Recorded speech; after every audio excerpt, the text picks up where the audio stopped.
Welcome to the Business Analytics Educators Forum. I'm Alan Higgins. This episode is a seminar by Salimeh Mohammad from Warwick Business School. Salimeh talks about one of the great educational challenges of our day, how to design the educational journey for students learning business analytics and data science. It's not just applied programming and statistics. Our hosts are Annabella de Silva Suarez and Christina Phillips. Thank you very much, all of you, for coming today. I'm really proud to have our third seminar now for the BIFE. And today's really important one, which is actually how to create and to sustain a successful business analytics program. And I think Salimeh is very generous in giving us all her tips and tricks that she thinks helps to create a great program. She's done it a few times now, so she's actually a seasoned academic in this respect. And I know that I am definitely going to be taking notes today, and I reckon get your notepads out, guys. So thank you very much. I'm now going to hand over to Salimeh. Hello and welcome, everyone. The education practice topic that I will discuss today is about planning and delivering a successful business analytics program. I am Dr. Salimeh Mohammad, an associate professor of business analytics at Warwick Business School. I'm excited to join you and to share my experience. Before everything, my special thanks go to Dr. Christina Phillips and Dr. Annabella Suarez for inviting me to this forum, and I extend my appreciation to you all, the business analytics educators who are here today in this webinar. In this talk, we will clarify some definitions. Everyone has a definition or understanding of the term business analytics. I do too, and I plan my work based on this definition. We will cover several key areas, such as the identity of MSc Business Analytics program, the stakeholder involved, and the journey towards the success of the program. We will also briefly explore the future of the program amid AI. So let's start with the definition. I define business analytics as the process of solving business problems using analytics through specific tools and techniques to leverage and manipulate data. Analytics in this context refers to the systemic understanding of and systematic computational and statistical analysis of data to discover, to interpret, and to communicate meaningful patterns of data. Now, let's clarify the terms systemic and systematic too. Systemic understanding of data refers to understanding, actually extensive understanding about business problems and business context. It's about getting an in-depth picture of interconnected business issues and how they impact each other and the business. Systemic understanding, therefore, needs softer skills along with other skills. Systematic computational and statistical analysis of data refers to those tools and techniques that we borrow from mathematics, from the statistics, from computer science, or from information technology. Now, let's focus on the MSc Business Analytics, which is a program defined and designed to provide the students with the skills and knowledge that is necessary to excel in the field of business analytics. An education program in business analytics, therefore, empowers students to learn how to solve business problems using analytics. There will be tools and techniques that students will have to learn to be able to leverage and manipulate data. These tools can be coding and programming, it can be visualization software, it can be simulation technologies. The techniques can be methods of analysis such as modeling techniques, it can be risk analysis, it can be regression analysis, it can be time series analysis or forecasting, it can be optimization techniques, and so on and so forth. Now, I do view the MSc Business Analytics as a system which has its own unique identity. Identity of this program is geared by its structure and the way that its dynamic processes are organized, evolve, and revolve within it. The surest way to establish the identity of the program is to figure out what it actually does. So, what is the identity of an MSc Business Analytics program? It has an educational nature, sure.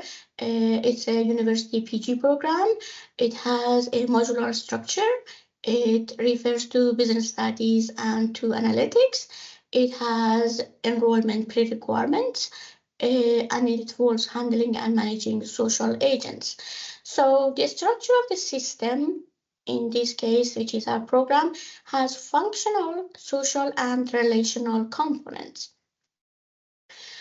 In the systems perspective, when we talk about a system, the identity of that system forms a particular space that is associated with time, with place, with readiness, with efforts, and so on.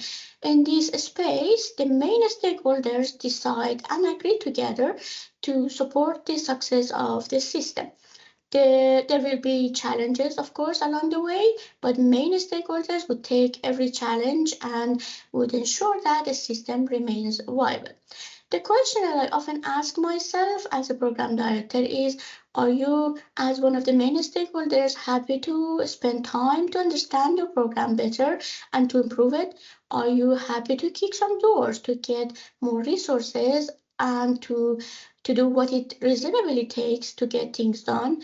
Or are you intellectually and professionally taking the challenge on board and try to solve them? So now let's explore the stakeholders of the program. Who are they? We have students. It's important to know our students' demographic situation and their generation. Are they Generation Y? Are they Gen Z? Are they Gen Alpha? Their cultural diversity. Are they individualistic? Are they collectivist? Or are they Black, Asian, and ethnic minorities? Where are they coming from? These are important. Their previous skills is important. Are they highly skilled, moderately skilled, or low skilled? And what is the proportion of each skill level in the cohort? We have program directors. For programs, it is crucial to reflect and consider the extent of program director's authority and power in the school's management hierarchy and his or her planning and implementation skills. The program director's identity and the program's identity are intertwined together. If a program succeeds, then the program director is the main beneficiary of this success. It carves program director's identity and his or her success too. We have also teaching team that is consist of modulators, lecturers, tutors, markers, and etc. We have admin team, which relates to schools and programs information hub. We have learning support teams, learning library skills team, Q-Step team, Studio City team, and now to use GenAI as co-partner in learning support. We also have a quality assurance team, employability team, and marketing and admission team as stakeholders of the program. Quality assurance teams look after internal overall program review, its evaluation, as well as integrity. The program director has a role in this team, often chairing these meetings. Key improvement interventions for the program stems from the discussion that happens in these meetings. Employability team, of course, supports students' career planning, employer relations, finding internships. The employment rate after graduation is an important factor for prospective students to join your program. That means that's important for the success of the program. Needless to say, how much employers, guest speakers, and internship are important for the success of the program. A program director can help the employability team because she or he would have specialized knowledge about the job market, connection with employers who are active in a particular field of business analytics, the best evaluation of students' skills level, as well as insight from pedagogical perspective. Examples of support activities can be, for example, creating a LinkedIn account for the program. I created one for when I was program director in Exeter for 2 years. Here you see that there is a LinkedIn account. Posting jobs there, focused CV support, CV review session for the business analytics can be part of those activities. Marketing and admission team deals with advertisement and students recruitment. A program director will sometimes find himself or herself again chairing in the program marketing and outreach sessions, attending open days, and advising admission and marketing teams when required. Now, taking the challenge. All stakeholders must take the challenge of ensuring the success of the program on board. Here is the moment for me as a program director to take responsibility. This involves building on contributing to the development of the program's identity. It's a serious responsibility and involves careful planning, implementation, and evaluation. It's a journey. It's a journey that requires commitment, collaboration, and continuous learning. Now, I would like to take you more along with my program leadership journey. It's end of August, early September. It's a nice and sunny weekday. I'm in my office on campus and I receive an email from the admin team with the subject of Happy New Academic Year Planning. It contains a list of September cohort of students, their demography, academic background, previous skills, and their conditions of enrollment on the course for the academic year. This marks the beginning of a new academic year and the start of our planning process. It's an exciting time filled with possibilities and opportunities for learning and growth. If you didn't receive this email with such detail, you can ask for it, and generally it is being provided to you. Now, my approach to program management is cyclical, borrowed from Sussman and Everett 1978's model of cyclic action research involving stages of diagnosing, action planning, action taking, evaluating, and learning through reflection. This approach allows for continuous improvement and adaptation, ensuring that our program remains relevant and effective. During the diagnosis stage, we reflect on the program's termly structure. There are modules on offer in the program, core and optional. Modular structure of each term is important. Sometimes you can move a core module from term 1 to term 2 if its requirement allows. A streamlined modular approach has proven to be helpful in the success of the program. The identity of each module also should be reflected in the title of the module so that it sends a message, a clear message to students that they are going to learn about analytics in each business module. For example, modules of marketing analytics, module of operational analytics, module of visualization of analytics, etc. Programs' long-term viability can benefit from an agile approach too. This means one of the core modules in Term 1 can be an introduction to business analytics with flexible syllabus related to key terminology, overview of current methods, technologies, and trends in the subject. It can help in introducing emerging innovation in the field, such as, for example, now GenAI to the program in a less risky way. Extra module sharing potentials with other programs is very important too. It can reduce the cost of running the program and at the same time, it provides extra options for diversify the students' taste and the specialization pathway that they may desire to have. Further in diagnosis stage, we can also explore various factors such as students' demography and their previous skills. Students are mainly from India, China, Nigeria, Thailand, Pakistan, UK, and Europe. They are mainly Gen Z learners. We have also presence of Black, Asian ethnic minorities. We have students with low to moderate period maths and stats skills. We have students who have very low period programming skills or no programming skills. Students are culturally diverse. We witness more international compared to local students, more specialism rather than individualism is evident. Learners' psychological attitude, characteristics, and behaviors are associated to the specific cultures that they are coming from. Result of analysis of current students' need along with the result of core modules and program review of previous years can form a SWOT analysis of the program so that issues and opportunities can be discovered early on. As part of the stage of action planning, we need to welcome teaching team and orient them, both new and old academic colleagues, to the program and to discuss suggestions that come from teaching team. The emphasis is on clarifying program and module strategy, pedagogical approaches, modular structure of each term, timetable of each module, extra module sharing opportunities, and the office hours policy of the staff and program director. In action planning for the cohort of students, it is helpful to have a framework for planning various weekly events specific to the program.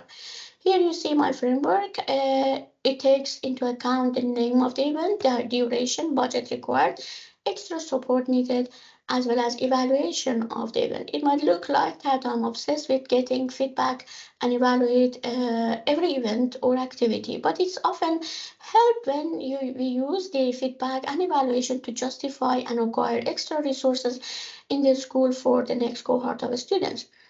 This stage is all about preparation and setting the stage for the successful academic year. Let me share with you a couple of examples for educational intervention. Together with module leaders, director of education, head of department, and associate dean for education, we figured out that from our diagnosis, we came to the conclusion that students will struggle very much because of lack of adequate skills of programming. I wanted the students to feel supported from the beginning of the program, keep them to be able to keep them motivated. So we thought that it's important to create a sort of red carpet experience of respectful learning development for them. An example of intervention for this purpose was an in-person business analytics data camp in week 1 of term 1. I got funding from European Social Fund through QSTEP team. I booked an in-person computer lab. Of course, there were too many, so we had to have 2 computer lab, and decided to make the attendance compulsory. The schedule of the business analytics data camp was Monday to Friday, 9 a.m. to 5 p.m. with snack and treats in coffee breaks. The schedule of work in the data camp was teaching basics of mathematics and statistics on Monday, Python programming on Tuesday and Wednesday, and R programming on Thursday and Friday. So it was sort of basics of things, not actually a full-fledged program. It was to get people to get onto the train. We gave evaluation form to students each day of data camp to capture the essence of the students' experience and their learning in the event. We then proceeded with a pizza party for students' community building on Friday evening. So for the second example of intervention planning was an online data camp with free access from week 2 in term 1. This was to provide a longer developmental space right after the in-person business analytics data camp. And I can tell you that from the feedback that students sent at the end of the program, they could see that the both in-person and online data camp has been really helpful for them to get on board on the program. The online data camp is free for students. You can use the link here to create free subscription for your students. The setup guide is useful on how to arrange the free access. In addition, every academic with the university email address can create a lifetime free account to update their own knowledge and skills of analytics and data science. Links are here and you can get access to them since after the talk you will receive these slides. To recap, in the implementation stage of the program management, week 0 is for induction day, so we need to attend and address students in this special event of induction. The first impression is very important. Week 1 is for implementing the business analytics data camp. Week 2 is for start of lectures, seminars, and workshops, as well as the online data camp. Throughout the term 1, we need to update the students and share information regularly. My policy on office hour is an open door policy, and I'm on campus in my office every day if I'm not on a teaching session or in a meeting. Implementation stage of program management at the start of term 2 requires us to advise the students on selecting optional module wisely. In terms of extracurricular activities, a student TED Talk is a very good idea. Despite being a very expensive activity, it is possible to reduce the cost. For example, I knew that my students are mainly, nearly half of them are from India, and I knew that Indians have Bollywood. So that was recording and filming is something that ingrained in the nature of the students and population, I think. So I imagine maybe, just maybe, there will be someone in the cohort who can do professional filming and editing much cheaper than the market. So yes, when I send an email to students about this idea, I got a positive reply, and can see how beautifully there can be a co-creation type of activity with the students, for the students. Executive team at the business school gave green light to that, and so we wanted to make this happen, but for some personal reason at the student end, we couldn't proceed with this idea that year, but it could be possible for the year after. Also, the hackathon can be used if the cohort is good at coding and programming. Business case competition is another activity at school level. Some companies offer few cases for students to solve. A few academic staff provided background masterclass about the topic of the cases. Teams of students were then started working on the project cases. At a later date, we had a panel to listen to the presentation of solutions and to judge the projects. Teams of business analytics students won the competition prize. In implementation stage, again, an example of activity for term 3 is to allocate dissertation supervisors as quickly as possible. I think it would be helpful to even allocate students to the supervisor in term 2 if possible. It will enable the students and the supervisor to start initial dialogue and develop their working ground rules. At this stage, it's also commonplace to see students are asking for data sets to work on. There are some data sets available for free. As this slide, you can see there are examples of that. Also, the list is not exhaustive. So other examples of action implementation stage are, for example, working with admin and working with module leaders. For instance, I was inspired by TESTA approach developed by Professor Tansy Jessop from Bristol University, I think, which is a successful way of transforming the experience of students to assessment. So I work with module leaders to reduce the number of assessment per module. For reducing students' anxiety, also I work with admin team to spread the exam dates, exam and assignment dates across the exam period. There are also additional tasks or events that are important too. For example, arranging social events. If the students look stressed, games, picnic, waterwalks, biodiversity trails, sculpture work, and so on can be arranged. At the evaluation stage, examples can be monitoring the students' temperature through sporadically revisiting the students in the last 5 minutes of their lectures on different modules. To get a more in-depth understanding, we can also run focus group research with the students. For individual module evaluation, we can prompt the students to provide feedback about each module.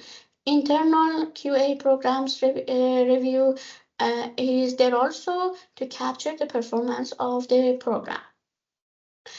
So the reflection and learning stage involves reviewing the feedback from extracurricular activities, discussion with program teaching team, and planning for the next academic year based on the achievements of the current year.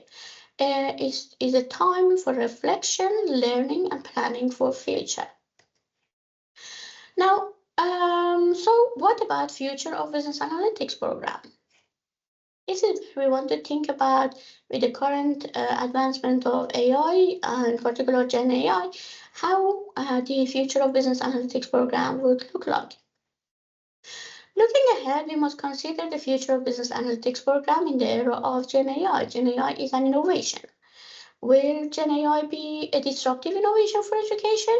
Will it be disruptive innovation for business analytics program? These are important questions that we must consider as we plan for the future. Now, let's reflect on the program as a system again and its identity. Innovation has the potential to change the identity of the program.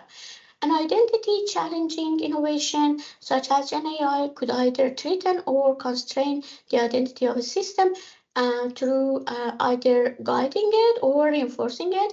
As we navigate the era of GenAI, we must be mindful of these potential challenges and opportunities. Using the theory suggested by Anthony and Tripsas in the face of GenAI, we have two options here: change the identity of the program to accommodate GenAI, or maintain the identity of the program by selectively forgetting or reframing the innovative practices. These decisions will shape the future of our program and its ability to meet the evolving needs of our students and the field of business analytics. Now, changing the identity of the program might risk its home, which is currently in the business school. We know that MSc Business Analytics is the Golden Goose program, which generates a lot of income for the business schools. In that case, would the business schools give it away? Which school then will take it in? In maintaining the identity of the program, I am asking myself this question again. Is there anything in the business analytics program and in its identity, in its nature, that helps it evolve toward accommodating GenAI without making it unviable or changing its nature, purpose, or identity? My suggestion is to use an agile approach and to experiment and see the impact of GenAI. A couple of options, or maybe three options, are available here. One is that we design a new module, Introduction to GenAI for Business Analytics. The second option can be redesigning the module of programming for business analytics to include the use of GenAI in teaching programming to students. The third option maybe is that to develop new pathways for AI in business analytics. These changes would allow us to integrate GenAI into our program in a meaningful and effective way. So that is it for our session. Thank you for listening. Thank you so much, Salimeh. That's absolutely fantastic. I love that you've got this capsule approach that you can actually apply to quite a lot of programs, not just business analytics, but it is very relevant for business analytics. I mean, it really is, yeah. Thank you for listening. This talk was recorded online on April 24th, 2024. Don't forget to click follow and share for more.